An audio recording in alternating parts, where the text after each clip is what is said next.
Et chers frères et sœurs, vous verrez que c'est la même histoire ici qui se passe aussi, qui se répète avec Élie.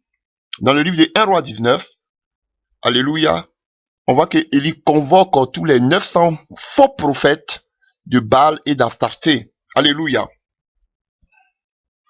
Et on voit ici que c'est sur la montagne, et on voit que Élie, à partir du verset 21, alors Élie s'approcha de tout le peuple et dit, jusqu'à quand clocherez-vous des deux côtés? Si l'Éternel est Dieu, allez auprès de lui. Si c'est Baal, allez auprès de lui. Le peuple ne répondit rien. Alléluia.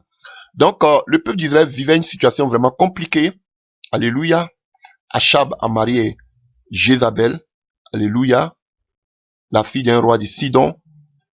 Et à partir de cette femme, l'abomination est entrée en Israël. Alléluia.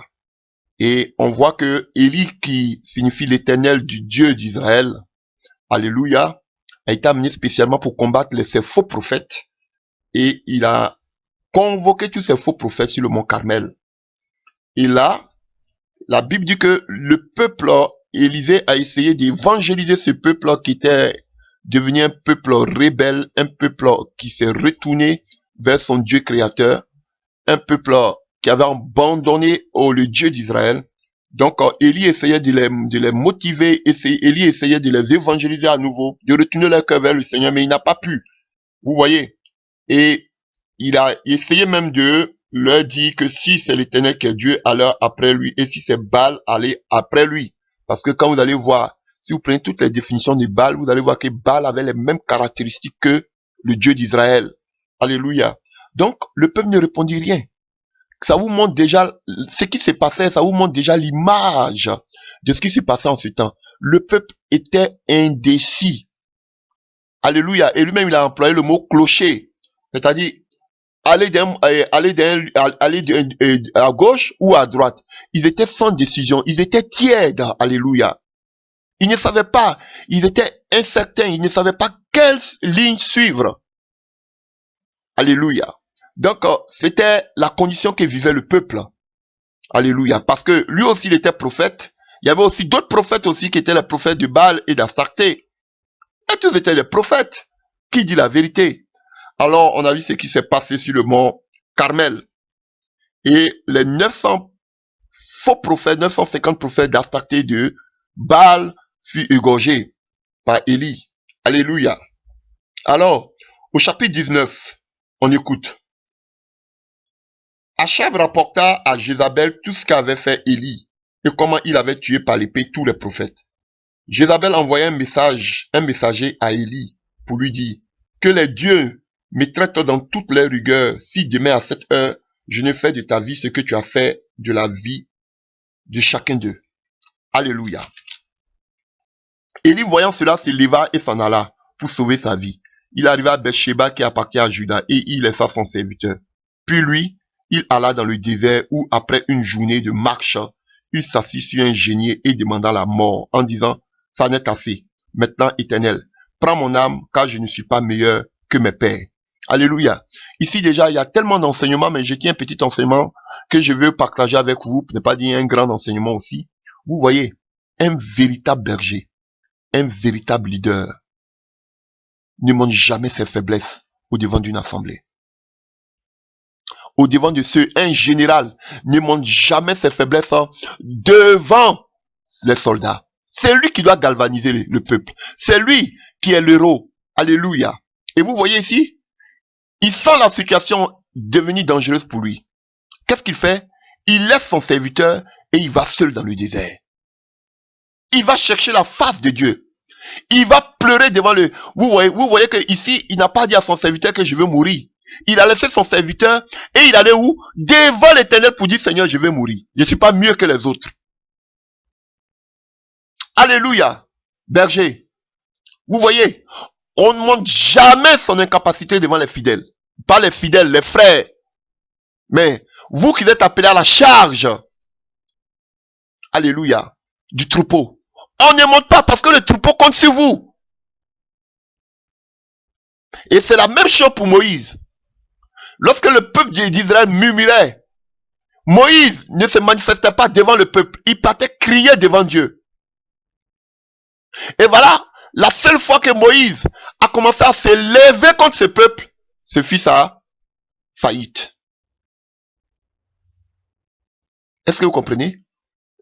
Quand il y a des blessures, serviteurs de Dieu, vaut mieux un peu se retirer. C'est pas une défaite. C'est la marque des grands. Se retirer, c'est comme l'aigle. Lorsque l'aigle se retire dans les rochers, c'est pas pour mourir. Il va renouveler son plumage. Pour devenir encore plus fort, pour voler encore plus haut. Et c'est ça qu'on voit avec Moïse. C'est la même chose qu'on voit avec Élie. Il s'est retiré. Lorsque ça chauffait, Moïse s'est retiré. On voit ici que Moïs était pendant 40 jours, 40 ans dans le désert. On voit que Élie, c'est pendant 40 jours qu'il a marché. Jusqu'à aller pleurer devant Dieu. Alléluia. Pareil pour la femme sunamite. Elle n'a pas pleuré devant son mari. Parce que son mari était aveuglé. Son mari n'avait pas la vision. Il ne pouvait pas comprendre. Il allait s'affoler. Voilà pourquoi devant son mari, elle dit tout va bien. Mais lorsqu'elle arrive devant le serviteur de Dieu sur la montagne, elle dit, j'en suis mon problème. C'est devant le Seigneur seulement que vous devez pleurer. Alléluia. Si vous pleurez devant ses frères et sœurs, demain, ils vont se moquer de vous. Alléluia. Donc, on voit que, ici, Élie commence à réclamer la mort. C'est assez maintenant, Éternel. Prends mon âme, car je ne suis pas meilleur que mes pères. Verset 5. Il se coucha et s'endormit sous un genêt. Alléluia. Quand vous êtes dépressif à cause du peuple, frère, vous avez besoin du repos. Frère, vous avez besoin du repos. N'écoutez pas la bouche des frères et des sœurs. Frère, c'est vous qui vivez votre situation. Souvent, vous pouvez voyager pour aller vous reposer. Ils vont vous dire, mais c'est quel serviteur de Dieu qui voyage? Il laisse le peuple et puis il va se reposer. Frère, ils vont vous tuer. Reposez-vous. Prenez du temps de repos. Prenez aussi du temps où vous pouvez rester aussi avec votre famille. Vos enfants. Il y a des pasteurs qui n'envoient jamais, des serviteurs de Dieu qui n'envoient jamais les enfants au jardin. Des serviteurs de Dieu, des bergers qui n'ont jamais le temps de jouer avec leurs enfants. Qui n'ont jamais le temps de sortir avec leurs femmes. Ils sont seulement l'œuvre, les frères, les sœurs. Frère, c'est bon. Mais la première âme que tu dois prendre soin, c'est ton foyer, c'est ta femme et tes enfants. Voilà pourquoi Paul pouvait dire à Timothée, celui qui aspire à la charge d'évêque doit prendre soin de son foyer. Tu te casseras la tête pour tous les frères et sœurs demain. Ils vont voir que ta femme même n'est pas affermie. Ils vont dire, ah, regardez la femme du pasteur, elle ne connaît rien même elle-même. Mais si tu as plus tout le temps de t'occuper des frères et des sœurs, tu n'as même pas plus le temps de t'occuper de ton épouse ou de tes enfants. Frère, c'est la vérité. Prenez le temps de vous reposer. Même Jésus même, il se retirait pour se reposer. Il aimait beaucoup aller à Béthanie pour se reposer. C'est pas sorcellerie. Alléluia. Ne soyez pas stressés. Vous avez peur. Ah, peut-être si je les laisse 2 semaines, ils vont me voler des âmes. Alléluia. Alléluia. Donc, vous voyez ici avec moi, alléluia, que il s'endormit, il se reposa un peu sous un genêt. Et voici un ange le toucha, lui dit, lève-toi, mange. Et regarde, et il avait à son chevet un gâteau cuit, sur des pierres chauffées et une cruche d'eau. Il mangeait et but, puis il se recoucha. L'ange de l'Éternel vient une seconde fois, le toucha et dit, lève-toi, mange, car le chemin est trop long pour toi. Frère, souvent tu as besoin. Pourquoi l'ange ne l'a pas dit? Il faut te réveiller. Les hommes sont en train de mourir. Le peuple est en train de mourir. L'ange ne lui a pas dit ça. L'ange dit, il faut manger, puis tu vas te reposer. Le chemin est long. Le chemin est long. Alléluia. Il s'éleva, mangea et but, et avec la force que lui donna cette nourriture, il marcha 40 jours et 40 nuits jusqu'à la montagne de Dieu à Horeb. Frère, tu as besoin de te ressourcer personnellement souvent. Tu as besoin de te ressourcer. Si tu ne te ressources pas, comment tu pourras donner au troupeau? Tu as besoin de te ressourcer, homme de Dieu. Alléluia. Verset 9. Et là, il entra dans la caverne et y passa la nuit. Et voici la parole de l'Éternel lui fut adressée en ces mots. Que fais-tu ici, Élie? Il répondit. Oh Seigneur, voici une des expressions de quelqu'un qui est dépressive, une des expressions de quelqu'un qui est blessé. Dès que le Seigneur a commencé, en même temps, j'ai déployé mon zèle pour l'Éternel, le Dieu des armées, car les enfants d'Israël ont abandonné ton alliance, ils ont renversé tes autels et ils ont tué par l'épée tes prophètes. Je suis resté moi seul et ils cherchent à m'ôter la vie. Alléluia. Il commence à parler. Quelqu'un qui est dépressif. Amen. Et on voit ici que Élie dit toute sa peine. Et vous voyez ici que il répond au verset 10. J'ai déployé mon zèle pour l'Éternel, le Dieu des armées, car les enfants d'Israël ont abandonné ton alliance. Et ils ont renversé tes autels. Alléluia. Il était blessé de ce que malgré, regardez, hein, il venait de faire tomber le feu du ciel. Mais ça n'a pas empêché le peuple d'Israël de l'abandonner. Pourquoi tout ce peuple d'Israël n'a pas fait qu'on appelle, n'a pas été comme un bras de fer autour de lui pour dire à Jézabel, tu es une qu'on appelle, tu es une prêtresse du diable. C'est Élie qui est le véritable serviteur de Dieu. Non. Ils l'ont abandonné seul. Frère, quand les moments difficiles arrivent, on laisse le pasteur seul avec les problèmes. Hein. On dit c'est lui. C'est le berger, c'est lui qui a la tête. C'est lui. Frère, c'est ce qui s'est passé ici. Et il était blessé. Parce que le peuple l'avait abandonné. Et il a réclamé quoi? La mort. Il dit, je ne suis pas mieux que les autres. Alléluia. Je ne suis pas mieux. Je ne suis pas mieux que les autres. Je ne veux pas, il y a trop d'enseignements ici, mais je veux rester seulement sur ce qu'on appelle ce sujet. Je ne suis pas mieux que les autres. Il était découragé. Le découragement le poussait même à demander la mort. Découragé des chrétiens. Parce qu'ils ne sont pas reconnaissants. Alléluia. Il avait combattu contre Jézabel. Combattu contre Achab. Lorsqu'Achab lui disait, c'est toi qui amènes le trouble dans mon royaume. Il dit, non, c'est pas moi, c'est toi et la maison de ton père.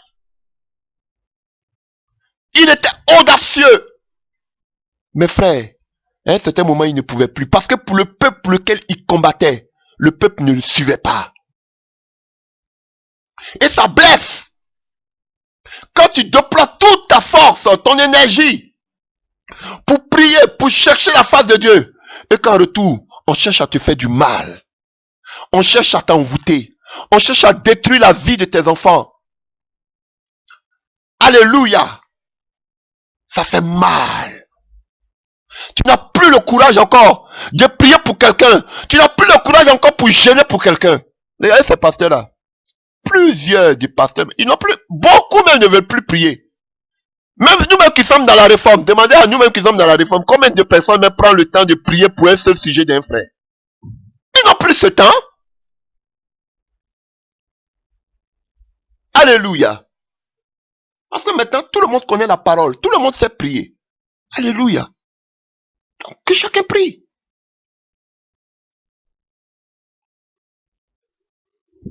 Blessure. Il était blessé.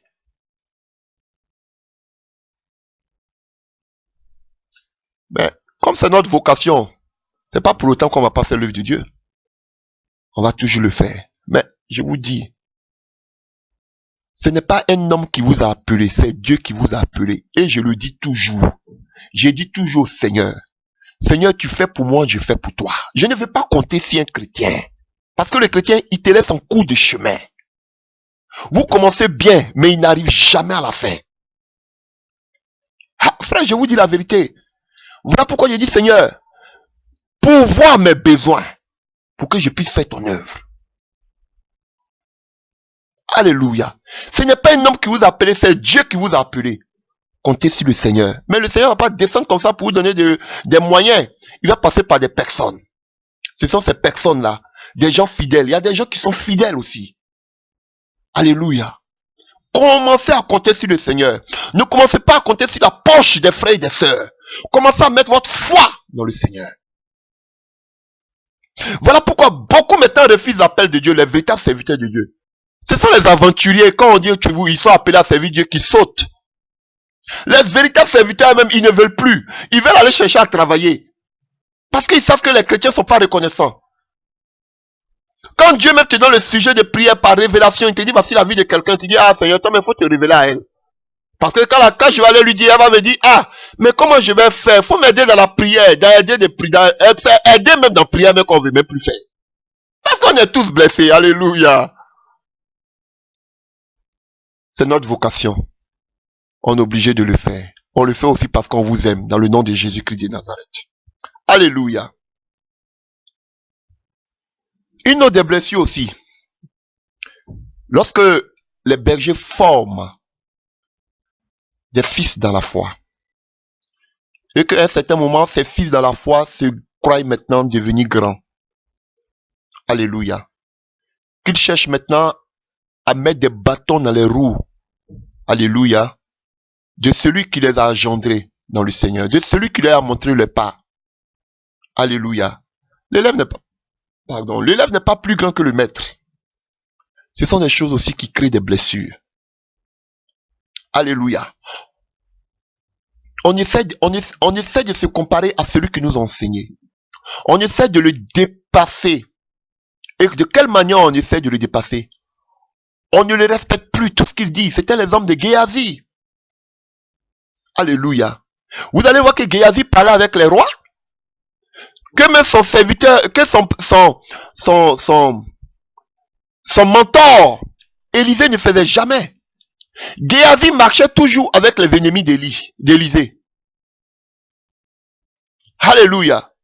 Géasi était quelqu'un qui créait beaucoup de problèmes, qui partait contre la vision qu'avait son mentor. Il mentait même souvent. Alléluia. Vous voyez, ce sont des choses qui blessent beaucoup de pasteurs. Quand il y a des personnes, beaucoup de bergers, quand il y a des personnes qu'ils forment, et qu'à un certain moment, c'est vrai, tout le monde est formé pour partir, mais c'est comment vous partez, c'est comment vous vous comportez qui fait mal. Qui fait mal. Chers frères et sœurs, Dieu peut t'amener à côté d'un serviteur de Dieu. Dieu peut t'amener à côté d'un berger. Pour que tu sois formé, pour que tu sois éduqué, pour que tu te... Oui, je vous dis. Moïse avait un serviteur qui était Josué. Il a appris. Quand Moïse est mort, Dieu dit automatiquement, Josué, fortifie-toi. C'est toi qui vas prendre la place de ton maître. C'était difficile pour Josué, mais il avait appris auprès du maître. Alléluia. On voit Élisée qu'il avait les bras d'Élie. Et on appelait toujours Élie le maître d'Élisée. Mais toi, tu es devenu grand à tes propres yeux. Alléluia. Comme Satan voulait faire le coup bas au Seigneur, à notre Dieu. Tu sais toujours faire des coups bas. Souvent même chercher à prendre la place de celui qui t'a engendré. Frère, ce sont des choses que vous devez arrêter. Ça blesse. Ça blesse. Si tu fais ça à un serviteur qui t'a engendré, sache que toi aussi on te fera la même chose demain. Respectez ceux qui vous engendrent dans la foi. Je ne vous dis pas d'être esclave à ces personnes. Mais respectez ces personnes. Même s'ils font des erreurs. Ramenez-les. Parlez-les. Alléluia. C'était l'exemple de Noé. Et ses enfants.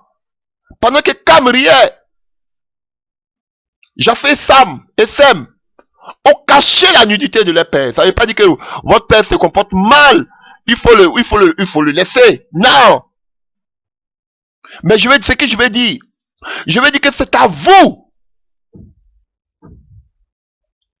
d'être un secours pour celui. Une aide. Comme des Hur, des Aaron pour celui qui a la vision. Mais on ne cherche pas à lui mettre des bâtons dans les roues. Ce sont des choses qui blessent beaucoup. Beaucoup. Alléluia. Regardez la plupart des fils dans la foi. Regardez comment beaucoup se sont séparés avec les mentors, avec les pères dans la foi. Regardez, regardez autour de vous. Ils se sont toujours séparés en queue de poisson, comme on le dit. La plupart. C'est vrai qu'il y a certains pères aussi qui veulent toujours accaparer, qui veulent toujours mettre un poids sur les fils. Je ne parle pas de ces genres de personnes. Mais regardez souvent, les fils se sont toujours comportés en rebelles. Je ne veux pas dire aussi que les fils doivent toujours rester éternellement à côté du père. Non! Ils doivent grandir aussi comme un enfant. Il doit grandir. Mais comment les fils se séparent avec le père? Ce sont des choses qui blessent beaucoup de bergers. Alléluia. Voilà pourquoi aujourd'hui, regardez la tendance qui arrive. Beaucoup de serviteurs, beaucoup de véritables enfants de Dieu, ah c'est vrai, veulent aujourd'hui faire l'œuvre avec leur famille, avec la femme, avec les enfants. C'est quelque chose que j'avais beaucoup remarqué. Pourquoi? Parce que tu donnes des charges à des frères, ils ne le font pas. Ils n'ont rien à gagner, ils n'ont rien à cirer. C'est remarqué. Beaucoup de personnes maintenant font l'œuvre avec leurs femmes et leurs enfants. Parce qu'ils savent que leurs femmes et leurs enfants ne peuvent pas les rester en cours de route. J'en ai tellement vécu. Pourquoi? Parce qu'ils étaient blessés par des personnes que tu formes. Un matin, ils t'abandonnent, ils sont partis. Souvent même, ils partent même avec la moitié de l'assemblée. Ou bien, ils montent même des personnes contre vous. Ils divisent même l'assemblée. On en a tellement vu. Voilà pourquoi beaucoup préfèrent faire maintenant l'œuvre avec leurs femmes et leurs enfants. Alléluia. Vraiment, frère, ressaisissez-vous. Ressaisissez-vous. Ce n'est pas bien, ce n'est pas normal. Ça crée beaucoup de blessures dans la vie de beaucoup de bergers. Alléluia. Une chose aussi qui crée beaucoup de blessures, alléluia, dans la vie des bergers, c'est la comparaison. La comparaison. Oh, alléluia. Élisée, lui, il a fait beaucoup de miracles par rapport à Élie. Oh, Josué. Oui, c'est vrai, c'était un homme. Moïse, lui, c'était les miracles, mais Josué, on voit que Josué, il avait le charisme, c'était un homme de guerre. Alléluia. Oui, Pierre. Oh, Pierre, c'était un homme sans instruction. Paul. Oh, Paul, c'était un docteur dans la loi, de la loi. Alléluia. Ah, je vous dis la vérité. Ils sont nombreux à faire ce genre de comparaison. Beaucoup de comparaisons. Ils cognent les têtes des serviteurs de Dieu, des bergers entre eux-mêmes. Alléluia, je vous dis. Je vous parle des véritables serviteurs de Dieu. Vous attendez souvent dans mes paroles serviteurs de Dieu, serviteurs de Dieu, serviteurs de Dieu. Tout le monde est serviteur, mais je parle de ceux qui ont la charge du troupeau. Si le thème serviteur de Dieu que j'emploie, peut-être vous paraît un peu... Ne voyez pas ça, c'est pas mon intention. Alléluia. Voilà. Donc, ils aiment coigner la tête des bergers entre eux-mêmes, de ceux qui ont la charge du troupeau. On a vu comment était organisée l'église qu'on appelle l'église locale. Vous voyez? Donc, en tous ces responsables, ces pasteurs, ces bergers, ils vont coigner la tête les uns contre les autres. Et tout ça, c'est les chrétiens qui le font. On en a vécu dans la parole de Dieu. Alléluia. Vous voulez qu'on lise des exemples? On va lire des exemples. Alléluia. On a vu le conflit. Bon, je ne peux pas parler de conflit. On a vu comment Paul et Pierre se chamaillaient de temps en temps. Vous allez me dire, ah, c'est vrai? Oui. Alléluia. Prenons notre parole dans le livre de Galates 1, Galates 2, verset 11. Mais lorsque Céphas vient à Antioche, je lui résistai en face parce qu'il était répréhensible. En effet, avant l'arrivée de quelques personnes envoyées par Jacques, il mangeait avec les païens et quand elle fut venue, il s'esquiva et se tient à l'écart par crainte des circoncis. Avec lui, les autres juifs usaient aussi de dissimulation en sorte que Barnabas même fut entraîné par leur hypocrisie. Voyant qu'il ne marchait pas droit selon la vérité de l'évangile, j'ai dit à Céphas en présence de tous, si toi qui es juif, tu vis à la manière des païens et non à la manière des juifs, pourquoi forces-tu les païens à judaïser? Alléluia. Vous voyez, Paul a repris Pierre à cause de son hypocrisie. Alléluia. Et Pierre aussi, alléluia, il n'a pas baissé aussi la garde. On peut le voir aussi, alléluia, dans le livre de 2 Pierre, 2 Pierre 3, 2 Pierre 3, à partir du verset 15. 2 Pierre 3, à partir du verset 15. Et nous le lisons, 2 Pierre 3, à partir du verset 15, à partir du verset 14. C'est pourquoi, bien-aimés, en attendant ces choses, appliquez-vous à être trouvés par lui sans tache et irrépréhensible dans la paix. Croyez que la patience de notre Seigneur est votre salut. Comme notre bien-aimé frère Paul vous l'a aussi écrit, selon la sagesse qui lui a été donnée. C'est ce qu'il fait dans toutes les lettres où il parle des choses dans lesquelles il y a des points difficiles à comprendre, dont les personnes ignorantes et mal affermies tordent le sens, comme celui des autres écritures pour leur propre ruine. Vous donc, bien-aimés, qui vous êtes avertis, mettez-vous sur vos gardes, de peur qu'entraînés par l'égarement des impies, vous ne veniez à déchoir de votre fermeté. Alléluia. Vous voyez? Donc, il nous dit ici que Paul, il y a certains points, il parle des choses dans lesquelles il y a des points difficiles à comprendre. Donc, les personnes mal affermies ne peuvent pas comprendre, tordent le sens. Alléluia. Ça, c'est Pierre qui parle comme ça de Paul. Alléluia. Que Paul écrit des choses qui sont un peu, que ceux qui ne sont pas affermis tordent le sens. Alléluia. Donc, je ne dis pas que il y avait une comparaison entre Paul et Pierre. Parce que Paul a toujours considéré Pierre, et lui-même il dit que Pierre et Jean et Jacques sont les colonnes de l'église. Lui-même il le dit, il ne manque pas de le dire. Alléluia. Il a eu toujours du respect pour les anciens. Alléluia. Alléluia. Voilà. Donc, on a une autre histoire, et vous la connaissez bien, c'est une histoire qui est arrivée entre Paul et Apollos. Et qui a créé ce problème? Ce sont les chrétiens de Corinthe. Alléluia. Ce sont les chrétiens, ils ont commencé à comparer Paul et Apollos. Les chrétiens sont superbes là-dedans. Lisons cette histoire d'abord. Prenons le livre de 1 Corinthiens 4. 1 Corinthiens 4. Alléluia. J'aime le Seigneur. 1 Corinthiens 4. À partir du verset 6. C'est à cause de vous, frères, que j'ai fait de ces choses une application à ma personne et à celle d'Apollos, afin que vous appreniez à nos personnes à ne pas aller au-delà de ce qui est écrit. Ce qui est nul de vous ne conçoive de l'orgueil en faveur de l'un ou de l'autre. Car qui est ce qui te distingue? Qu'as-tu que tu n'aies reçu?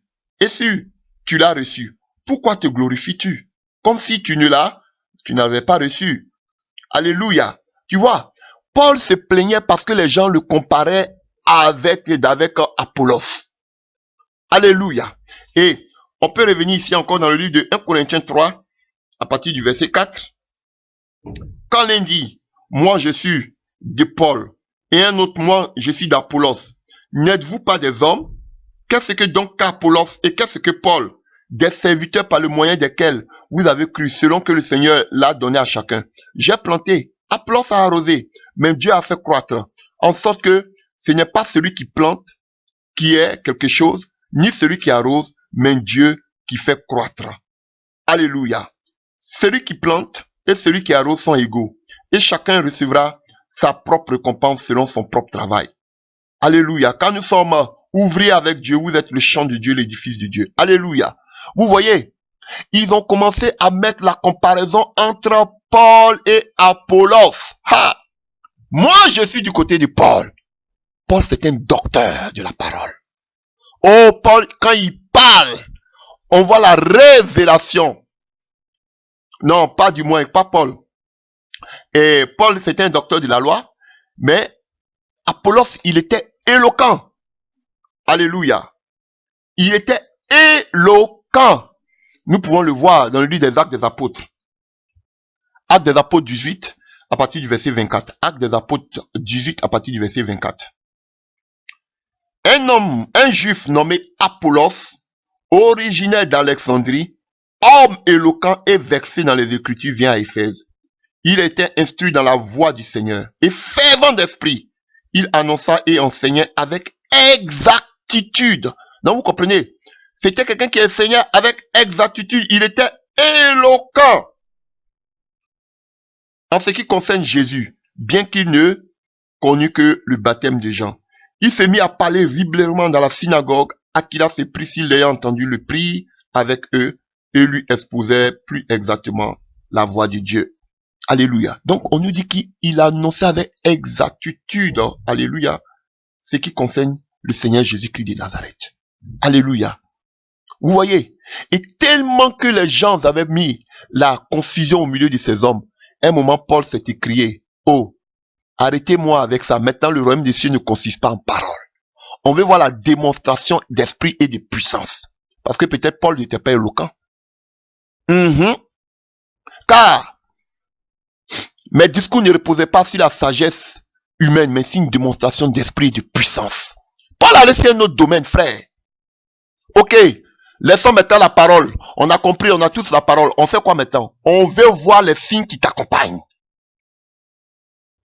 Alléluia. Parce que lui-même, Paul savait que dans l'éloquence, il ne pouvait pas avec Apollos.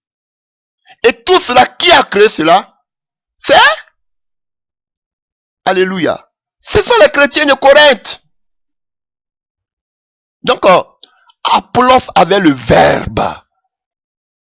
Paul, il n'était pas beau à voir, mais Paul avait la puissance, la démonstration d'esprit et de puissance. Chers frères, ne cherche pas à ressembler à qui que ce soit. Cherche à ressembler au Seigneur. Frère, je te dis la vérité, même si tu es un gros nez, aime ton gros nez. Je vous dis, aimez-vous parce que vous êtes des créatures merveilleuses. Quelqu'un d'autre ne peut pas t'aimer si toi-même tu ne t'aimes pas. Alléluia. Donc, Paul démontrait la puissance. Apollos avait le verbe. Frère, Dieu t'a appelé avec quelque chose de particulier en toi. N'essaie pas de ressembler à quelqu'un que tu n'es pas. Ce que Dieu a mis en toi, essaie de le développer avec l'aide du Saint-Esprit. Ne cherche pas à copier l'autre. Le talent que Dieu a donné à l'autre, Dieu ne te l'a pas donné. Avec le talent que Dieu t'a donné, essaie de le développer. Essaie de travailler avec ce talent que Dieu t'a donné, frère. Si c'est à la prière, redouble d'ardeur dans la prière. Si c'est dans le don de la prophétie, essaie encore de t'améliorer avec l'Esprit de Dieu pour que Dieu continue de travailler par ton canal. Si c'est dans le domaine de l'évangélisation, commence à t'améliorer davantage. Frère, Dieu donne un don particulier à chacun de nous. N'essaie pas de ressembler aux autres. Alléluia. Et si vous remarquez, vous allez voir que la Bible ne nous dit pas. Est-ce que réellement, le fait que les chrétiens ont essayé de mettre la division entre eux, je ne sais pas si ça a eu un effet dans leur cœur, mais quand vous allez lire tout le Nouveau Testament, vous n'avez pas à le voir un passage qui nous dit que Paul et Apollos, ou même Paul a rencontré Apollos. Alléluia. Parce que, ironie du sort, les pas de Paul et les pas d'Apollos ne se croisaient jamais. Est-ce qu'ils ne voulaient pas se croiser? Mais les pieds ne se sont jamais croisés, en tout cas depuis que je lis ma Bible. Ah, je vous dis, quand vous prenez Acte 19, par exemple comme ça, vous prenez ce que nous voulons de lire dans le livre des Actes 18, à partir du verset 23.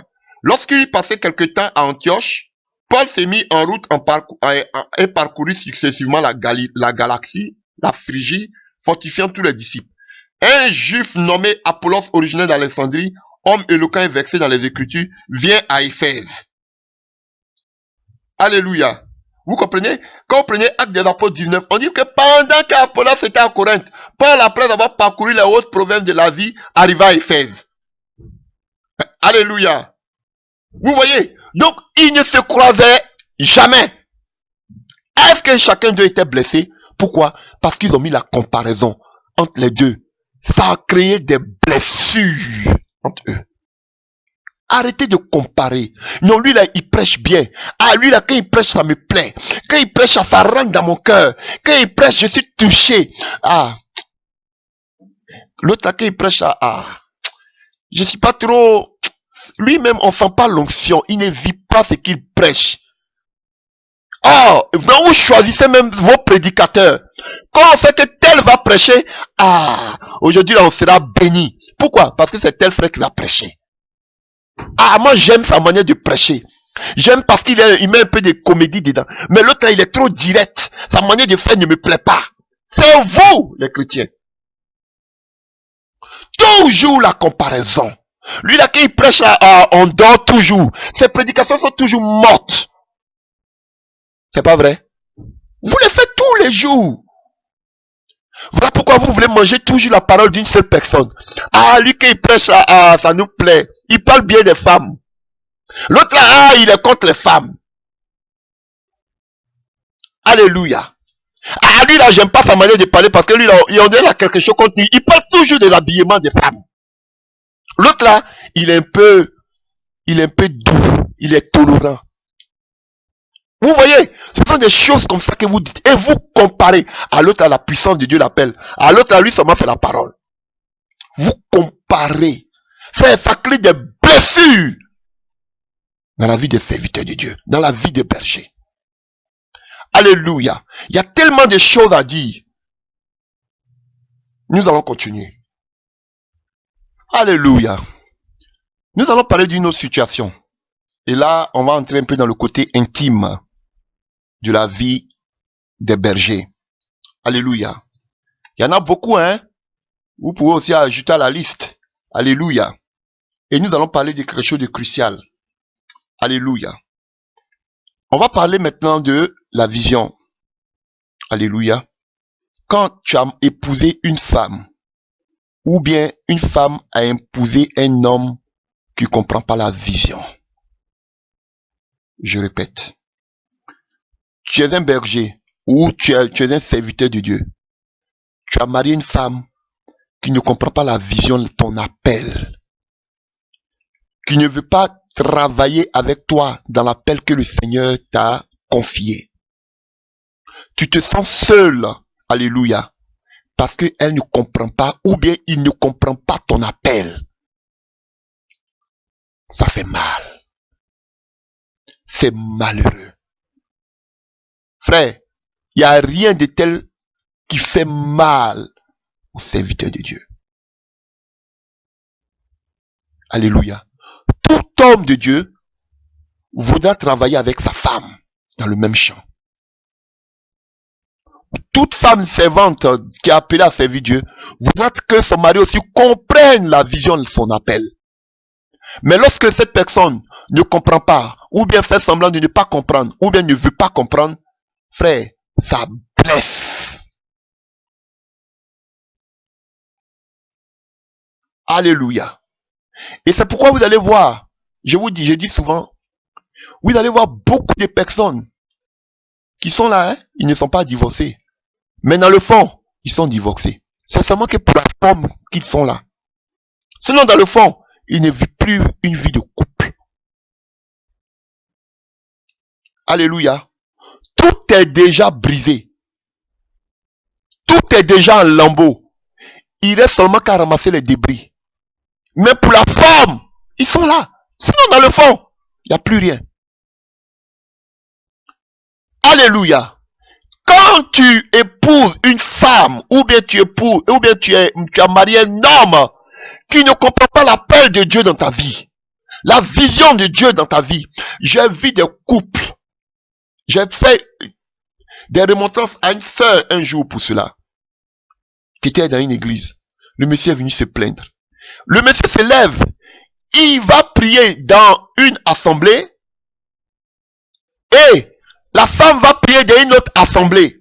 Mais déjà, vous montrez aux yeux des hommes déjà que dans votre couple déjà il y a la division. Comment le monsieur se lève pour aller prier dans une assemblée? Tu te lèves pour aller prier dans une autre assemblée. Vous n'avez pas le même berger. Bon, c'est même pas une question de berger. Mais déjà le fait, vous formez un seul corps. Mais quand il s'agit de prier dans une assemblée, vous ne priez plus dans la même assemblée. C'est que déjà, vous ne formez plus un corps. Quand il s'agit de prier dans une assemblée, le corps se divise. Déjà, vous montrez aux yeux des hommes qu'il y a la division déjà dans ce foyer.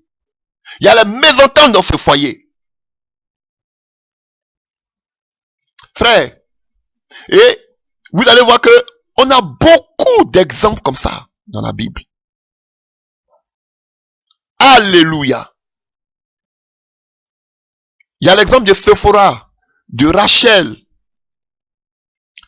Moïse, quand vous prenez l'histoire de Moïse, vous verrez que Moïse devait être le berger qu'on appelle du troupeau d'Israël, qui devait faire sortir d'Égypte. Mais qui a pris à Moïse à être un berger? Qui a pris la patience? On nous dit que Moïse était l'homme le plus patient sur la terre. Qui lui a appris cela? Frère, qui lui a appris cela? On me dit, oh, c'est le Saint-Esprit. Ah, c'est le Seigneur qui a appris à Moïse à être patient. Alléluia. C'est auprès de Séphora qu'il a appris cela. Séphora était une femme bergère. Alléluia. Et elle a appris à Moïse comment rester dans le désert avec des brebis. Parce que Moïse devait représenter le même trajet avec le peuple d'Israël dans le désert. Mais avant de traverser le désert avec le peuple d'Israël, il y avait déjà un entraînement avec les brebis dans le désert. Et qui lui a montré tout cela? C'était Séphora. Elle était déjà bergère. Il a appris à pouvoir garder le peuple et les brebis lorsqu'il fait chaud, lorsqu'il fait froid, lorsqu'il y avait des animaux féroces, sauvages qui devaient s'attaquer qu'on appelle aux brebis. Tout ça, qui lui a montré? Moïse ne connaissait pas tout ça. Moïse était un prince en Égypte. Alléluia. Il voyait seulement que peut-être les veaux arrivaient à la table du roi. Mais il ne savait pas comment il fallait s'occuper de ces veaux-là. Et c'est Séphora qui lui a appris cela. Identique pour Jacob. Regardez comment Jacob est devenu un expert. Jusqu'à tout ce qu'il faisait, vous lui réussissait avec les brebis. Qui lui a montré cela? C'était Rachel. Rachel aussi était une bergère. Donc frère, pourquoi ne voulez pas que les femmes puissent parler de la part du Seigneur, puissent enseigner? Ces grands hommes que vous voyez, ces grands Moïse que vous voyez, c'est une femme qui l'a appris à pouvoir gérer le troupeau de Dieu.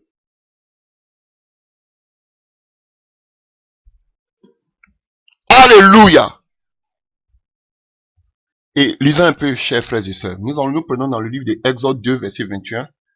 Exode 2, à partir du verset 21. Moïse se décida à demeurer chez cet homme qui lui donna pour femme Séphora, sa fille. Elle enfanta un fils qu'il appela du nom de Gershom, car dit-il, j'habite un pays étranger. Et on continue, on prend le livre de Exode 3 à partir du verset 1. Moïse faisait paître le troupeau de Jéthro, son beau-père, sacrificateur de Madian, et il mena le troupeau derrière le désert et vint à la montagne de Dieu, à Horeb. Donc vous voyez, c'est pendant qu'il était en train de paître le troupeau de son beau-père dans le désert qu'il s'est retrouvé sur la montagne à Horeb. Qui lui a appris tout ça? C'était la femme. Alléluia. Et quand nous prenons Exode 4, à partir du verset 24. Exode 4, à partir du verset 24. On nous dit que, à partir du verset 23, je te dis, laisse aller mon fils pour qu'il me serve. Si tu refuses de le laisser aller, voici, je ferai périr ton fils, ton premier-né.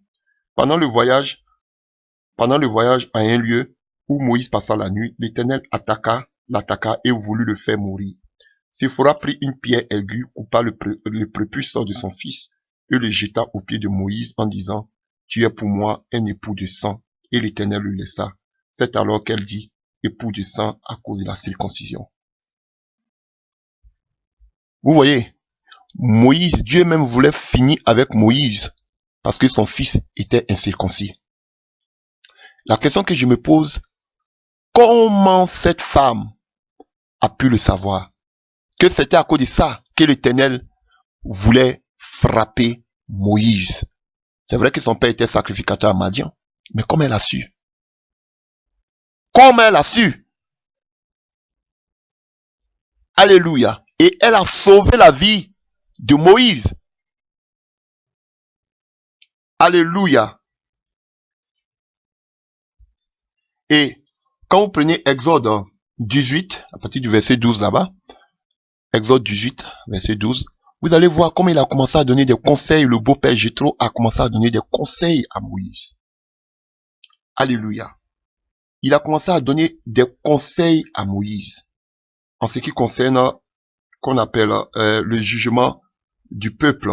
Alléluia. Et si nous prenons même toujours dans ce passage-là, à partir du verset 12, Exode 12, 18, Exode 18 à partir du verset 12, on nous dit, Jéthro, le beau-père de Moïse, offrit à Dieu un holocauste et des sacrifices. Aaron et tous les anciens d'Israël viennent participer au repas avec le beau-père de Moïse en présence de Dieu. Donc, vous voyez, donc le beau-père, il faisait même des holocaustes et il invitait tout le monde à venir manger. Alléluia. Et on nous dit, Aaron et tous les anciens d'Israël sont venus s'asseoir pour manger. Alléluia. Alors, quand on prend le livre de Nombre 12, alléluia, vous voyez, on nous parle ici, Nombre 12, Marie et Aaron parlaient contre Moïse au sujet de la femme éthiopienne qui avait prise, car il avait pris une femme éthiopienne. Alléluia. Vous voyez, donc l'hypocrisie de ces personnes, ils mangeaient même avec le père, mais en bas, Myriam, le frère et la sœur de Moïse, étaient en train de critiquer la femme de Moïse. Alors qu'ils ne savent même pas l'histoire, ils ne savent même pas ce que Moïse a vécu dans le secret avec cette femme. Mais qu'est-ce qu'on fait? On la juge déjà. À partir de ses appartenances, à partir de son passé. Combien de personnes ont ce don diabolique de juger sans connaître? Et vous portez des jugements même qui sont faux. Vous ne connaissez même pas, vous faites du faux et du vrai. Vous mélangez, vous panachez. Alléluia. Et c'est la même manière que Moïse et Myriam et Aaron ont commencé à se soulever contre cette femme. Mais oubliant même que si aujourd'hui ils voient Moïse, c'est parce que cette femme-là, dans cette nuit-là, a eu même le courage de pouvoir couper le prépuce de son fils. Sinon, l'ange de l'Éternel allait frapper Moïse. Mais ils ne savent pas les histoires. Ils ne savent pas ce que réellement vous avez vécu. Ils ne connaissent pas votre histoire. Mais ils cherchent toujours à gratter pour chercher toujours des choses à dormir debout.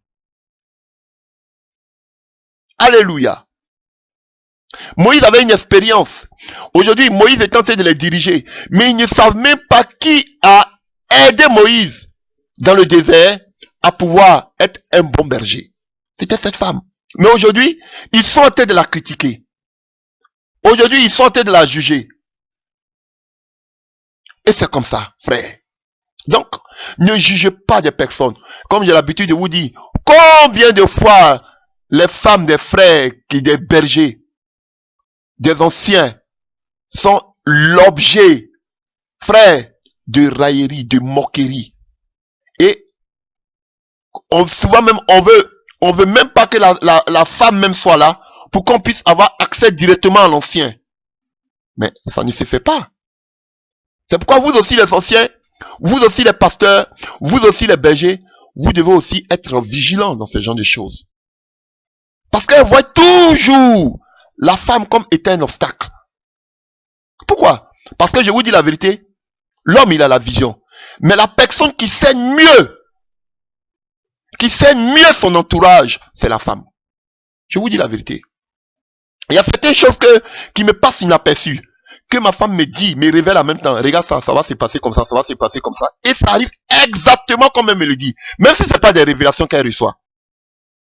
Mais elle a déjà cet instinct que cela va se passer comme ça.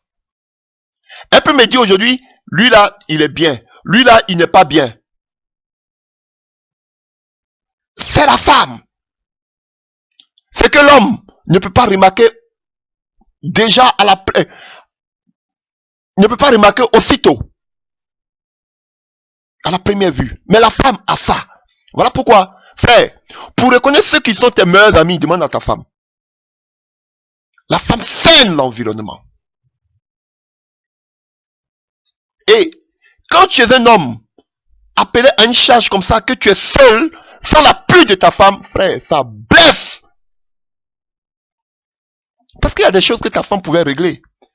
Quand ta femme n'est pas arrivée à un niveau spirituel pour pouvoir gérer les sœurs, frère, ça blesse. Tu es livré à toi-même. Vous ne pouvez pas savoir combien ma femme m'aide. Elle est vraiment, quand la parole de Dieu dit, la femme est une aide, ma femme est une aide pour moi. Spirituellement, avec les sœurs, elle est une grande aide pour moi. Je vous dis, il y a des choses mais qui n'arrivent même pas à mon niveau. Elle règle ça. Frère, voilà pourquoi ta première âme doit être ton épouse. Ah, ne soyez pas complexé, ne soyez pas blessé pour dire non. Si vous voyez que votre femme n'est pas arrivée à un certain niveau, pour dire non, les femmes ne doivent pas prêcher. Non, elles doivent prêcher. C'est toi qui dois faire le travail à ton niveau. Alléluia. C'est la vérité. C'est ma femme qui va intercéder à les sœurs. J'intercède aussi. Mais c'est elle qui doit le faire. C'est pas la discrimination. Frère, j'aime toutes les mamans. J'ai du respect pour vous. Mais il y a certaines règles aussi qu'il ne faut pas franchir. Alléluia. C'est important. Moïse faisait le ministère avec sa femme, frère. C'est important. Regardez. Regardez comment Rachel, même si elle agit de façon... Elle agit avec ruse. Mais regardez comme elle était prête à défendre Jacob devant Laban. Regardez. Jusqu'à prendre les téraphimes. Elle cache. Bon, ça n'a rien à voir. Alléluia. Mais comment elle soutenait son mari devant son père, dans le ministère de son mari. Regardez Milka. Lorsque Saül voulait faire un coup avec sa fille pour tuer David, regardez comment Milka dit à David, sauve-toi de là, parce que mon père veut te tuer. Dans le ministère, ta femme a plus l'œil, parce que toi, tu es dans le champ de l'action, tu ne vois pas. Mais ta femme peut voir ce que toi tu ne vois pas. Frère, il est important. Laissez les gens parler, laissez ses soeurs là parler. Ah, il fait tout avec sa femme. Nous les nous considèrent pas. Pourtant, c'est les premières qui sont prêtes à te faire tomber. Pas elles toutes. Il y a beaucoup même qui veulent prendre la place de ta femme. Qui veut devenir la secrétaire du serviteur de Dieu. Moi, ma femme est là où elle est devenue ma secrétaire. Pourquoi? Donc, ma femme fait à quoi? J'ai pas besoin de secrétaire. J'ai pas besoin de secrétaire. Ma femme est ma secrétaire. Va être secrétaire de ton mari, ma soeur. Alléluia. Chers frères, je vous dis, j'ai connu plein. J'ai connu une, pas longtemps. Elle est venue zélée. Frère, je vous dis, zélée.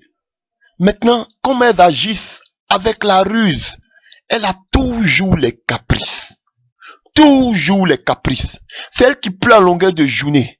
Vous ne me considérez pas. Elle a toujours les caprices. Je suis obligé de la consoler à longueur de journée. Jusqu'à ce qu'un jour ça sorte. Ah, moi-même là, dans toutes les églises, j'ai été toujours à côté des pasteurs. Moi-même, j'ai été toujours la secrétaire des pasteurs dans les églises. En bon, jusqu'à tu voulais gâter même le foyer des pasteurs. J'en ai appris ça. Ah, donc tu veux être secrétaire dans moi, mon foyer. Ah là, tu ne peux pas être secrétaire dans moi, mon foyer. Regardez comment elle venait dans l'assemblée. Avec des habits bizarres, des mini-jupes, jusqu'à, on pouvait voir même son côté intime. Excusez-moi. Un jour, je me suis levé, j'ai dit, mais habillez-vous bien dans l'assemblée. Elle était tellement vexée. Regardez ce qu'elle me dit. Tu n'es pas mon père pour me dire comment je dois m'habiller. Mais vous ne pouvez pas vous habiller comme ça pour venir adorer Dieu. Madame la secrétaire. Alléluia. Frère, il est important que tu fasses l'œuvre avec ton épouse. Vous formez un seul corps. Elles vont toujours parler. À cause de la femme même du serviteur de Dieu, même on n'a même pas le temps de voir le serviteur de Dieu. Ma femme aussi, elle est servante de Dieu. Alléluia.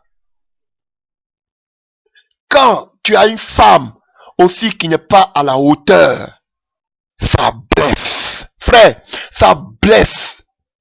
Et dans certains pays, vous verrez que ils négligent tellement les femmes. Ce sont eux. Pas de considération pour les femmes. La femme ne doit rien faire, elle doit s'asseoir. Elle est bonne seulement que pour le foyer, pour le ménage, pour la cuisson. Alléluia. Et vous allez voir la plupart de ces gens de pasteurs, combien de filles, de sœurs avec qui ils couchent dans l'église. Parce qu'ils négligent.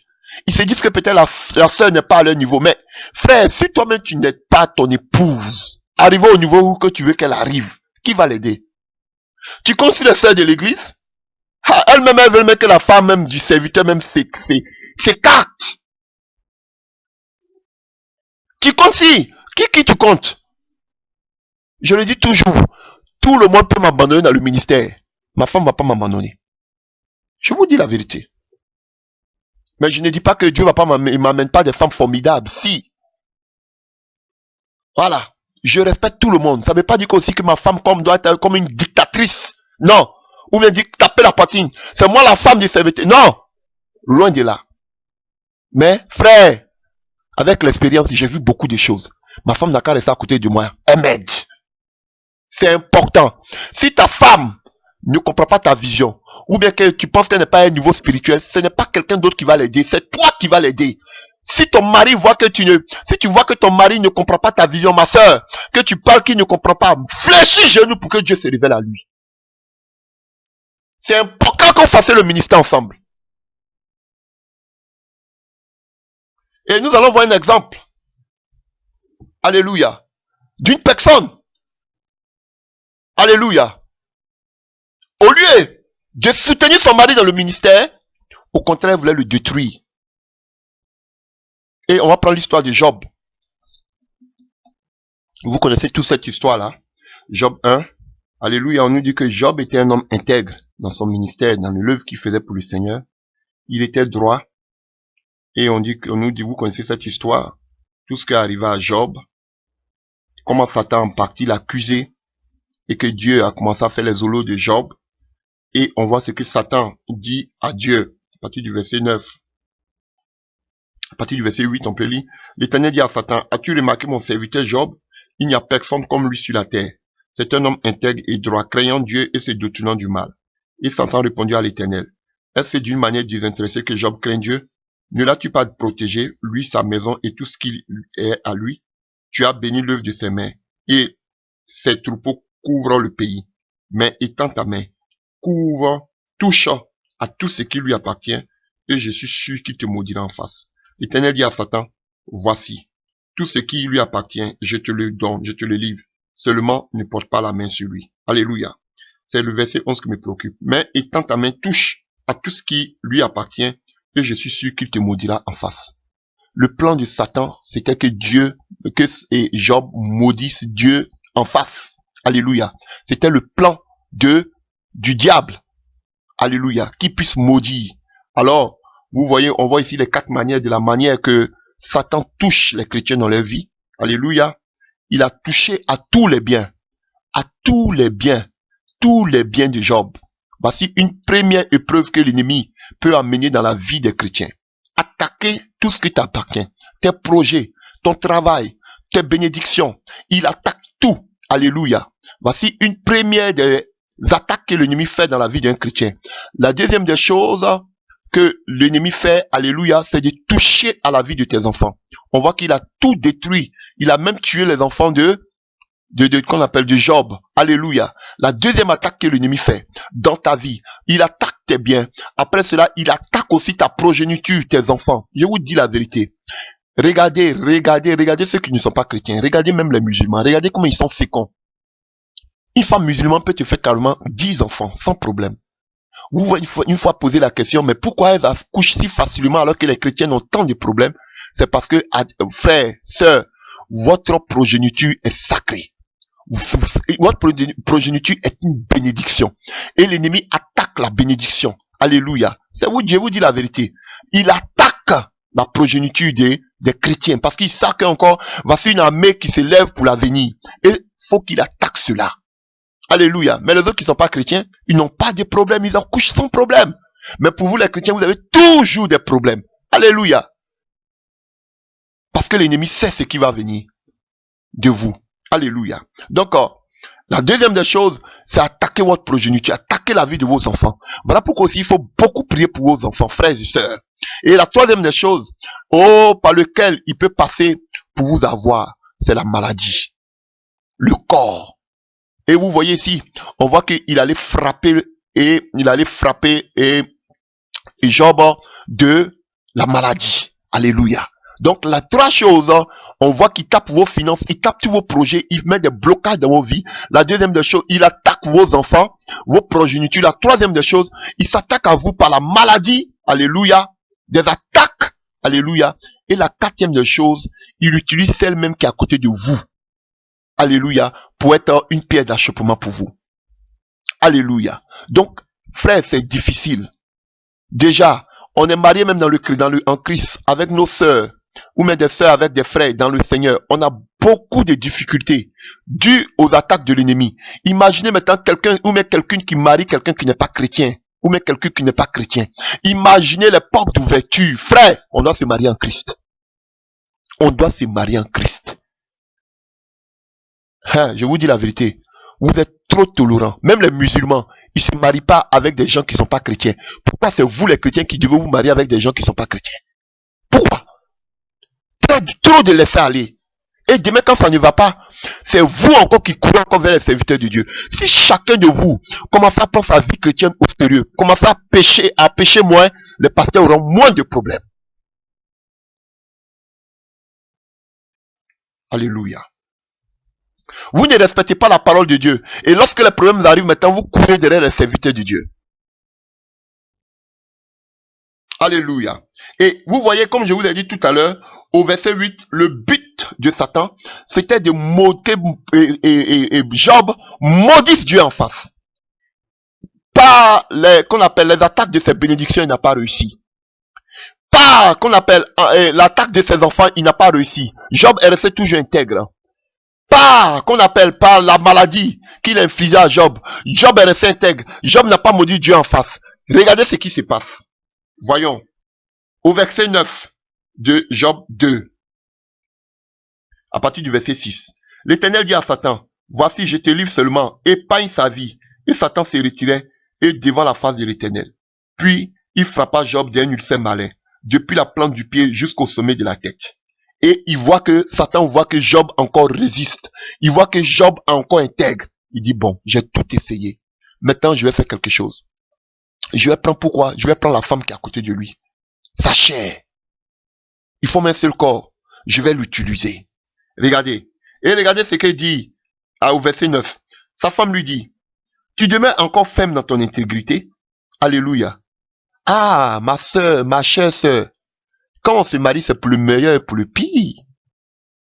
Mais vous les femmes, vous n'aimez pas le pire. Vous aimez seulement que le bien, le meilleur, le lait, le miel. Vous n'aimez pas. Vous aimez la rose, mais vous n'aimez pas les épines. Alléluia. Vous aimez la couronne de gloire, mais vous n'aimez pas la couronne d'épines. Alléluia. Et lorsque tout était bien dans la vie de Job, la Bible ne nous mentionne pas, mais on ne voyait pas cette femme murmurer. Frère, mais regardez, le but de Satan, c'était que Job maudisse Dieu en face. Et regardez ce qu'il dit au verset 9. Sa femme lui dit, tu demeures ferme dans ton intégrité, maudis Dieu et meurs. Alléluia. Mais Job lui répondit, tu parles comme une femme insensée. Quoi, nous recevons de Dieu le bien, et nous ne recevons pas aussi de lui le mal. En tout cela, Job ne péchait point par ses lèvres. Vous voyez, Satan passe beaucoup par le conjoint pour pouvoir t'attaquer, pour pouvoir vous attaquer. Si un des conjoints n'est pas spirituel, Souvent, on est spirituel. Quand on fait une porte d'ouverture, par la colère, par la négligence, par le manque de prière, l'ennemi peut passer pour des futilités. Imaginez maintenant que tu prends quelqu'un qui ne craint pas Dieu. Frère, sœur. Et c'est par sa femme que Satan maintenant voulait arriver à ce qu'il n'a pas pu. Il savait que l'homme était intègre. Donc maintenant il passe par la femme pour dire, faut lui dire de maudire Dieu. Faut lui dire de maudire Dieu. Ce que Satan voulait, il n'a pas pu. Il a passé par la femme pour qu'elle puisse dire ça à son mari. Heureusement que le mari a eu le discernement.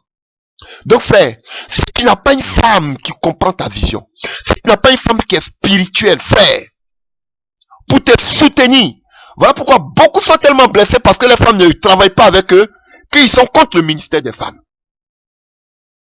Alléluia. On ne dit pas aussi que la femme doit se mettre aussi devant tout le monde à longueur de journée pour nous prendre le souffle. Alléluia. C'est pas ma pensée. Mais je vais dire, elle peut même rester même dans l'intimité, qu'on appelle, dans l'intimité. Elle peut rester même en dehors. Mais, dans le secret qui fait un travail de fond dans la prière. Qui est la tour de contrôle. Elle doit être la cour du contrôle du ministère. Alléluia.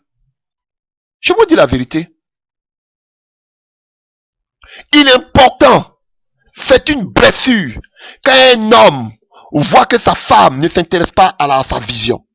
C'est une blessure grave, interne, que le serviteur de Dieu vit. Quand il voit que, ou bien qu'elle voit que le mari ne s'intéresse pas à ce qu'il fait ou bien à ce qu'il fait. Mais il y a des gens qui le font de façon exprès. Parce qu'ils pensent que la femme n'a pas le droit.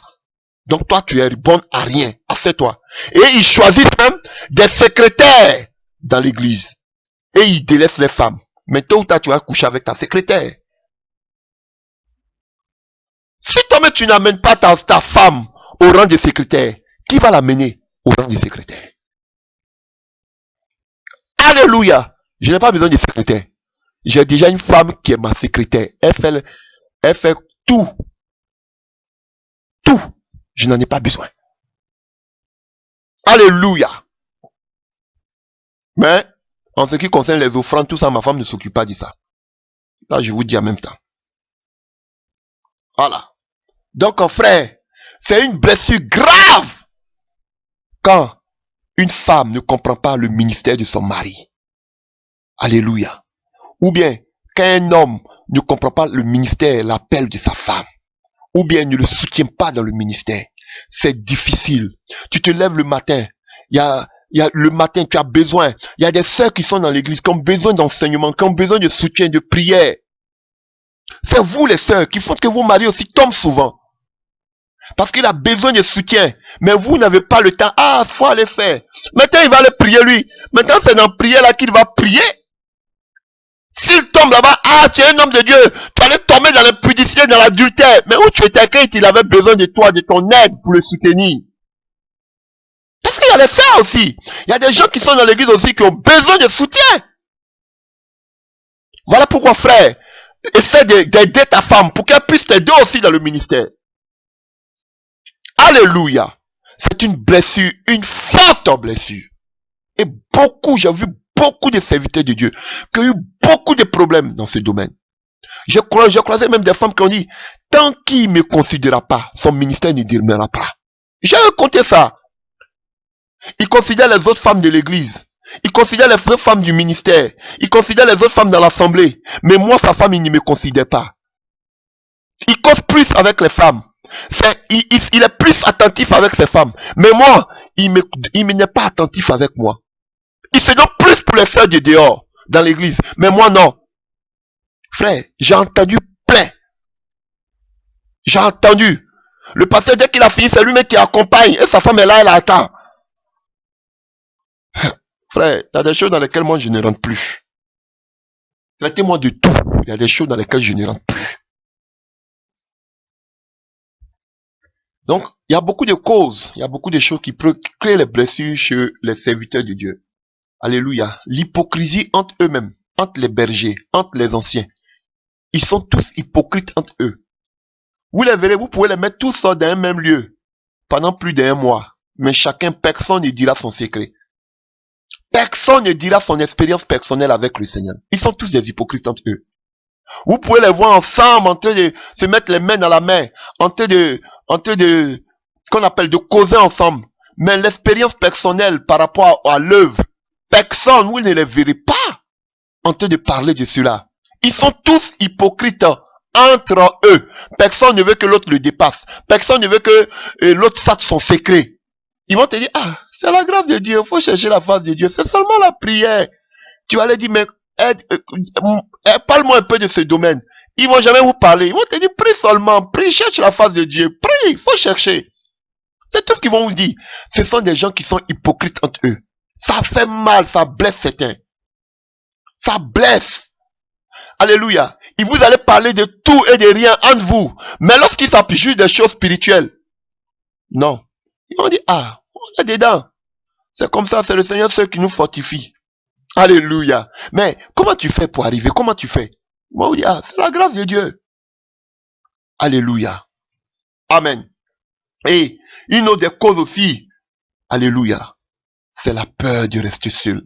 Beaucoup sont blessés parce qu'ils sont seuls. Alléluia. Frères, sœurs, n'ayez pas peur. Ne soyez pas blessés parce que tout le monde vous abandonne. J'ai connu des enfants de Dieu, des serviteurs de Dieu, qui prêchaient ce message que nous prêchons aujourd'hui. Je vous dis la vérité. Je vous dis, tous ceux aujourd'hui, ces papas-là aujourd'hui que vous voyez, des personnes qui nous enseignaient, qui étaient contre les doctrines. Frère, je vous dis, aujourd'hui vous les voyez dans les confédérations, vous les voyez dans les clubs, dans les groupes, dans des alliances mondaines. Frère, tout cela parce que quoi? Ils ne voulaient pas rester seuls. Ils ne veulent pas, beaucoup sont blessés parce qu'ils sont seuls. Moïse, il était seul dans le désert 40 ans, sans ses parents. Imaginez 40 ans sans ses parents. Joseph, seul. Alléluia. David, seul. Un vrai serviteur de Dieu doit apprendre à vivre seul. Je vous dis, la solitude fait partie du quotidien d'un véritable serviteur de Dieu. Mais de peur de rester seul, ils se sont mis avec des faux pasteurs. Et aujourd'hui, eux-mêmes, leur message a été babylonisé. Je connaissais des personnes que on parlait toujours d'eux, on s'est jamais rencontré dans les villages, mais qui parcourent aussi des villages, mais ils ne le font plus. Maintenant, là, c'est devenu la gloire, la prospérité. Pourquoi? Parce qu'ils ont commencé à faire des alliances avec des faux pasteurs. Le message a changé. Alléluia. Et c'était l'histoire de Michée, dans le livre de 2 Chroniques 18. Alléluia. Qui était l'ami de Jean-Baptiste? Qui était l'ami de Jean-Baptiste? L'histoire de Michée. Tous les prophètes étaient unanimes. Alléluia. Mais Michée était le seul qui est venu donner une prophétie contraire. De telle sorte que même le roi l'appelait le prophète du malheur. Il ne dit rien de bon de 6 mois. Alléluia. Mais il était seul dans son coin. Pourquoi vous avez peur de rester seul? Quand vous vous mettez dans des confédérations, dans des réunions, dans des groupes, alléluia, vous perdez le message que le Seigneur vous a donné. Regardez tous ceux qui ont commencé ce message, où ils sont aujourd'hui. Ils sont allés se mettre sur des pages, pour ne pas qu'ils restent seuls. Ils voulaient se faire connaître. Frère, c'est le Saint-Esprit qui fait connaître. Ils voulaient se faire connaître. Et ils sont allés se mettre dans la bouillabaisse avec ces personnes. Corrompu les messages. La mauvaise compagnie corrompt les bonnes mœurs. Alléluia. Pourquoi? Parce qu'ils ont peur de rester seuls. Pourquoi je dois rester seul? Ah, je ne suis pas le seul qui dit, je ne peux pas être le seul sur la terre qui va changer le message. Tout le monde est de l'autre côté, je suis seul ici. Ah, faut que je me mette aussi à les autres. Frère, Dieu t'a appelé seul. Beaucoup, Michée était seul. Jérémie était seul. Ézéchiel était seul. Et moi, Amédée, je reste seul. Je ne cherche pas amitié. Mon meilleur ami, c'est le Saint-Esprit. Et puis après ça encore, il y a mon épouse. Il y a mes enfants. Et encore, j'ai des sœurs en Christ, j'ai des frères en Christ. Alléluia. Alléluia. Une autre des blessures. Quand les chrétiens, les disciples, quand toute l'assemblée se lève contre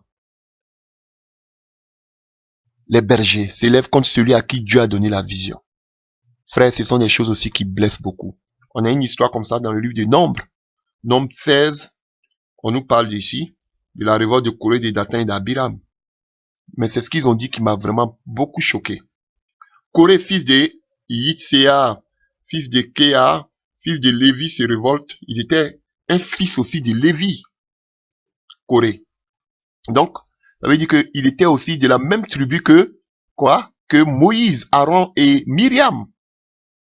Se révolta avec Dathan et Abiram, fils de diable, et fils de Pélet, tous trois fils de Ruben. Alléluia. Donc, Corée, lui, il était de Lévi, et les autres étaient de Ruben. Au verset 2. Ils se soulevaient contre Moïse avec 250 hommes, des enfants d'Israël, les principaux de l'assemblée, de ceux que l'on convoquait à l'assemblée, et qu'ils étaient des gens de renom. Ils ne se sont pas soulevés seuls. Regardez, les soulèvements, les rébellions étaient stratégiques. Ils ont pris les gens de renom, les anciens. Alléluia. Ceux qui ont des responsabilités dans l'assemblée. Vous voyez, voici une stratégie pour créer une rébellion. Quand on veut se lever contre celui qui a la vision, on essaie d'emballer ceux qui sont à côté, ceux qui ont de la considération. Et c'est ce qu'il a fait ici. Les assemblées, il a soulevé ceux, les gens qui avaient les responsabilités dans l'assemblée. Les gens qui étaient des diacres, les gens qui étaient à côté, eux aussi qui enviaient la place de ceux qui ont la vision. Alléluia. C'est ce qui se passe ici. Et regardez ce qu'il dit au verset 3 qui m'a choqué. Il s'assemblait contre Moïse et Aaron et lui dit, ça en est assez, car toute l'assemblée, tous sont saints, et l'Éternel est au milieu d'eux. Pourquoi vous voulez vous élever au-dessus de l'assemblée de l'Éternel? Waouh! Waouh! Ils disent, nous tous là, on connaît la parole maintenant. Nous tous maintenant là, on a la réforme. On sait qu'au milieu de nous, sommes tous des frères. Nous sommes tous des sœurs. Il n'y a pas une personne qui peut se mettre au devant de nous. On a tous la parole. On a compris tous la parole. Comme si ça se limitait seulement que à la parole, au message. Frère, il y a des gens qui sont des ouins. Si c'est la question que vous posez, est-ce qu'il y a la différence entre ouin et lui? Frère, je vous dis la vérité, ça vous choque, mais il y a la différence. On est tous des chrétiens, mais on n'a pas le même appel. Frère, je vous dis, on n'a pas tous le même appel. Chacun, Dieu a donné un appel particulier à chacun de nous. Vous posez cette question comme ça pour manquer du respect aux gens d'humain. C'est ce qui est la vérité, je vous le dis. Et si je vous vois en face, je vous le dirai encore. Alléluia. Nous sommes tous saints. Dieu est au milieu de nous. Dieu parle à tout le monde. Mais Moïse, tu vas t'élever devant nous, pourquoi? Comme si Moïse voulait s'élever. C'est Dieu qui l'a choisi. Alléluia. Ça m'a choqué. Et c'est la réaction qu'on voit tous les jours, qu'on attend tous les jours. On est tous même chose. Tu n'as rien à nous dire. On est tous des frères. On peut te reprendre. On peut te mettre sur le fauteuil blanc. Frère, c'est un danger. Donc on a vu ce que Dieu a fait avec ces gens. On ne dit pas que celui que Dieu a choisi au devant doit être un dictateur. Mais frère, pour rien vous lever comme ça contre celui que Dieu a donné la vision, c'est de la rébellion. Et quand vous prenez la Bible, le seul péché que Dieu a frappé en même temps automatiquement, c'est la rébellion. Il a horreur de la rébellion. Donc, quand vous voyez ceux qui ont la vision en train de se chamailler entre eux, laissez-les. Vous ne vous mettez pas dedans. Ne vous mettez pas dedans.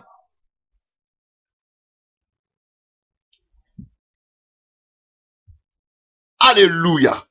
Nous sommes tous saints. Dieu parle aussi à tout le monde, Dieu au milieu de nous. Et ils sont allés prendre des gens de renom pour pouvoir se lever contre celui qui est le leader. Frère, ça blesse. Et on voit la réaction de Moïse au verset 4. On dit quand Moïse a entendu cela, il tomba sur son visage.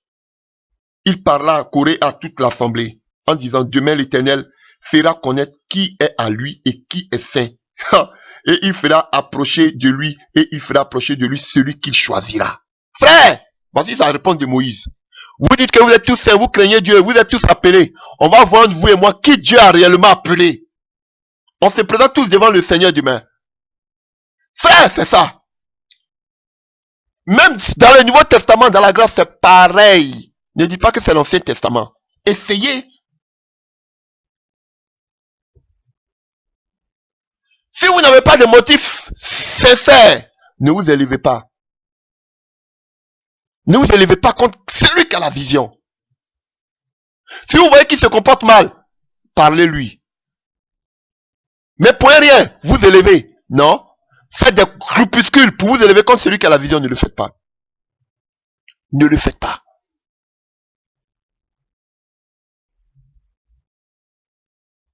Alléluia. Et nous allons terminer bientôt, quelques minutes. Alléluia. La jalousie aussi. Il y a tellement de choses en ce qui concerne la blessure des serviteurs de Dieu. La jalousie dans l'œuvre.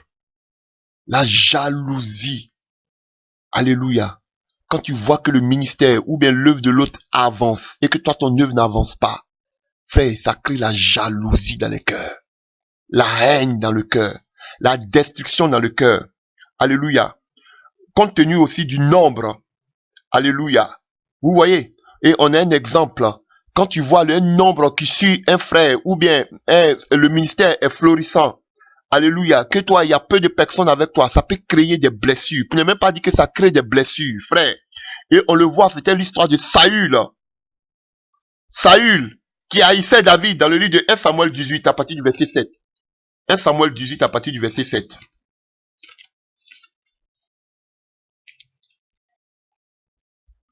Prenons 1 Samuel 18 à partir du verset 6. Comme il revenait lors de Saül contre David, comme il revenait lors du retour de David après qu'il eut tué les Philistins, les femmes sorties de toutes les villes d'Israël, et les femmes nous créent trop de problèmes. Les femmes sorties de toutes les villes d'Israël au devant du roi Saül, en chantant et en dansant, au son des tambourins et des triangles, et en poussant des cris de joie. Les femmes qui chantaient se répondaient les unes aux autres et disaient, Saül a frappé ses 1000 et David a tué ses 10 000. Saül fut très irrité et cela lui déplut. Il dit, on m'en donne 10 000, on en donne 10 000 à David et c'est à moi que l'on donne 1000. Et il ne lui manque plus que la royauté. Et Saül regardait David d'un mauvais œil à partir de ce jour et dans la suite. Alléluia. Vous voyez, ça l'a blessé. Parce que son ministère avait moins de personnes que le ministère de David. Ça l'a blessé. Ah, vous connaissez nos femmes là-haut. Elles ont commencé à faire les louanges de David.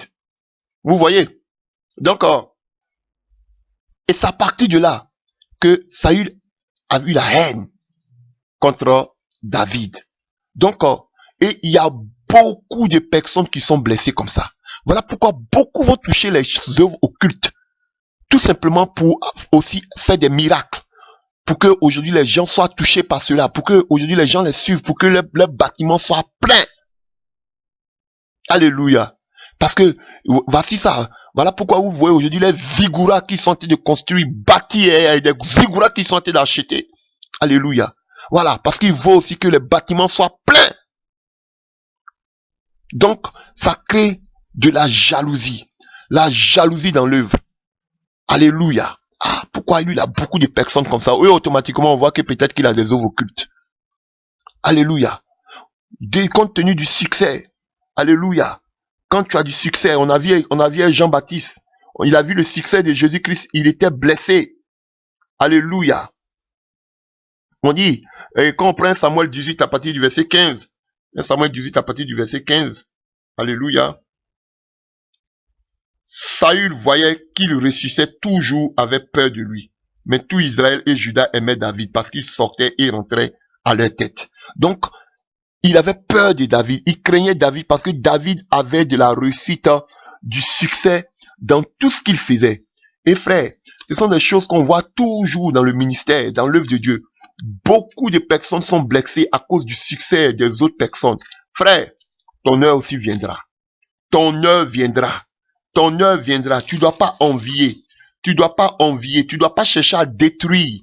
Tu dois pas chercher à détruire le ministère de l'autre, frère. S'il y a des vérités bibliques, il faut dire les vérités bibliques. Mais tu ne dois pas envier. Envier ton frère parce que Dieu le bénit. C'est Dieu qui bénit, c'est Dieu qui élève. Alléluia. Et je vais finir par là. La jalousie aussi. Les blessures compte tenu des dons spirituels. Ça, on voit ça partout. Du fait que un frère a des dons spirituels ou bien une sœur a des dons spirituels, que tu n'as pas de dons spirituels ou bien que tu manifestes pas de dons spirituels, on est toujours prêt à crier haut et fort que cette personne-là, peut-être c'est l'esprit de, vous voyez tout partout l'esprit de Python. C'est l'esprit de Python qui lui parle. La jalousie. Ce qui fait que même beaucoup de sœurs qui ont des talents même ont peur de les manifester. J'ai vu beaucoup de nos sœurs ne voulaient plus manifester les talents, surtout le don de la prophétie. Il y a toujours celles qui prophétisent. Toujours celles qui voient la vie des gens. Alléluia. Donc, ça énerve. Donc, voilà pourquoi beaucoup de sœurs éteignent le don de la prophétie dans leur vie. Ma sœur n'éteint pas. Faut rallumer ce don. Ils vont pas t'aimer. Rallume ce don de la prophétie en toi. Ne laisse pas cela s'éteindre en toi à cause des paroles des gens. Tu n'as pas un compte à rendre à qui que ce soit. Tu as un compte à rendre à ton Dieu, celui qui t'a donné ce talent. La jalousie. Alléluia. Et on voit que Myriam, dans le livre de Nombres 12, à partir du verset 2, on voit Myriam et Aaron qui disent, est-ce que c'est à Moïse seulement que Dieu parle? Nous aussi, nous sommes des prophètes. Dieu nous parle. Alléluia. La comparaison. Alléluia. La jalousie. Alléluia. Et on pourrait voir que Saül était jaloux à cause de l'onction qui était sur David, dans le livre de 1 Samuel 18, à partir du verset 12. Alléluia. Samuel 18. On va le lire. Du verset 12. Saül craignait la présence de David parce que l'Éternel était avec David et s'était retiré de lui. Donc l'Éternel était avec David et ça lui faisait peur. Il craignait. Alléluia. Donc l'onction qui était sur David faisait peur. Alléluia. Ça créait des problèmes. Quand on voit que tu as l'onction, quand on voit que Dieu t'utilise, je vous dis, ça crée beaucoup de problèmes. La jalousie, surtout chez nos sœurs. Chez nos sœurs, beaucoup de jalousie. Comme j'attendais une fois dans l'assemblée, mais elle vient d'arriver. Elle vient d'arriver. Comment elle maintenant là, c'est elle qui est à côté toujours du pasteur ou bien c'est elle que Dieu utilise. Pourtant, nous, il y a longtemps, on est là. Oui, mais ça dépend de la consécration.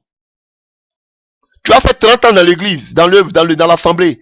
Si tu ne changes pas ton caractère, tu ne demandes pas à Dieu de changer ton caractère. Voilà pourquoi ils sont aigris, elles sont aigris dans ces assemblées. Mais aspire, demande à Dieu de travailler. Et si une personne qui vient nouvellement se laisse disposer, transformer, changer par l'Éternel, Dieu va travailler avec elle. Ce n'est pas une question de le nombre d'années que tu as fait dans l'assemblée. Alléluia. Alléluia. Et on voit, dans le livre de Nombres 11, à partir du verset 27 à 29, on voit le serviteur de Moïse, Josué, être jaloux parce que quoi, Eldad et Médad commençaient à prophétiser. Alléluia. Commençaient à prophétiser, il était jaloux. Pourquoi? Parce que il est venu vers Moïse pour dire, Moïse, arrête-les. Faut arrêter. Faut les arrêter de prophétiser, sans arrêter de prophétiser. Moïse va lui dire, es-tu jaloux pour moi? Alléluia. On a vu les disciples aussi, qui ont vu des gens qui étaient en train de chasser des démons au nom de Jésus-Christ de Nazareth, qui ont voulu les arrêter parce qu'ils n'étaient pas avec eux. Frère, la jalousie. Alléluia, dans le ministère. Ils peuvent même vous empoisonner. Ils peuvent même mettre des calomnies. Ils peuvent amener même des espions. Parce qu'ils voient ce que Dieu est en train de faire avec vous. Alléluia, chers frères et sœurs. Donc, je voudrais m'arrêter là ce soir. C'était vraiment le message que le Seigneur me mettait à cœur. Vous pouvez vous en sortir. Ne laissez pas l'ennemi vous détruire. Ne laissez pas la haine. Ne laissez pas la mort. Ne laissez pas les rancœurs, les rancunes. Serviteurs de Dieu. Je vous en supplie, laissez le Seigneur travailler avec vous. C'est vrai. Alléluia. Ce n'est pas un homme. Si tu t'es proclamé serviteur, je parle de véritables serviteurs de Dieu, hein, je parle pas de ces faux pasteurs qui ont des gros ventes, des gens de la prospérité. Alléluia. Ou même qui touchent les œuvres occultes. Il y a aussi des véritables pasteurs dans le monde entier qui servent Dieu vraiment de toutes les forces. Alléluia, avec dévouement. Alléluia. Ne pensez pas, je veux pas qu'on pense que tous les pasteurs du monde entier sont tous des faux. Non, il y a des véritables. C'est parce qu'on ne les connaît pas. Alléluia. Donc, c'est ce que je peux dire. Alléluia. Ne soyez pas blessés peut-être par le succès des autres. C'est vrai, vous avez vécu beaucoup de blessures, mais c'est notre tâche. Alléluia.